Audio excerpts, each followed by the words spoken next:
learn today, can you cheat on tests? When you get a test, it could be in various ways. One that is in college, one that is learning to be something, one that is learning to drive a vehicle. He goes to the motor vehicle to take the test.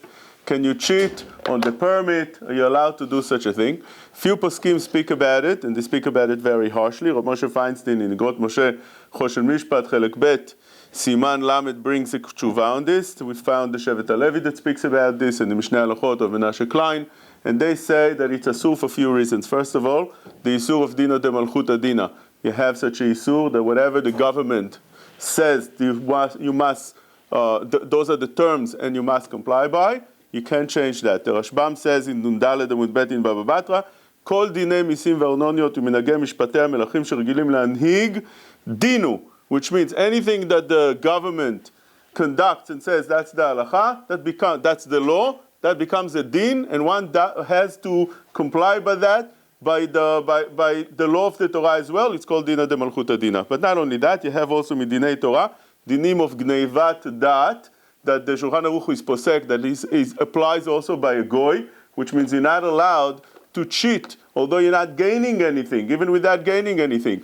You're not allowed to cheat a Jew, and definitely, and also not a goy. How, for instance, let's say a goy wants to buy from you meat. He comes to you, you're a butcher, and you sell kosher meat, but you have a non-kosher meat also on the side that you happen to have. So you say, he's a goy anyway, I'll give it to him. You're not allowed to do that. That's called gnevat dat, because he thinks you're giving him kosher meat. And this would apply also to this test. You're cheating also in that, you're causing gnevat dat. Together with that, you have gneva mamash, say Rav Moshe, because when you come and you get that diploma, you come to get a job, if you're supposed to get a certain salary with a diploma and a different salary without a diploma, you're actually stealing from the person that's hiring you and giving you a little bit more money or much more money because of the diploma you have. This is what they're saying over there, besides the fact you have a issue called sheker. It's a lav and it's a aseh. It's a lav of lo teshakru, it's a aseh midvar sheker tirchak. This is how also Menashe Klein writes, and the Shevet HaLevi. But for me, it's a pele. Nobody writes a reason that's much, much more nogea lemaseh, much more strict, and that is when somebody learns to be something, it could be very, very dangerous if he's not to that level. Let's say a person learned to be a doctor.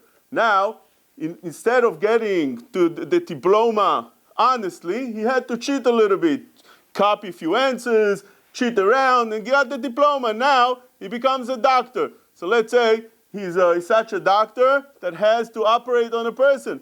He doesn't know 100% what he's doing. He's cutting, he's sewing, he's this, he's that. He's dealing with life danger without having the right documents, without having the right education. Person doesn't know exactly the laws of how to drive. So he cheated on the permit.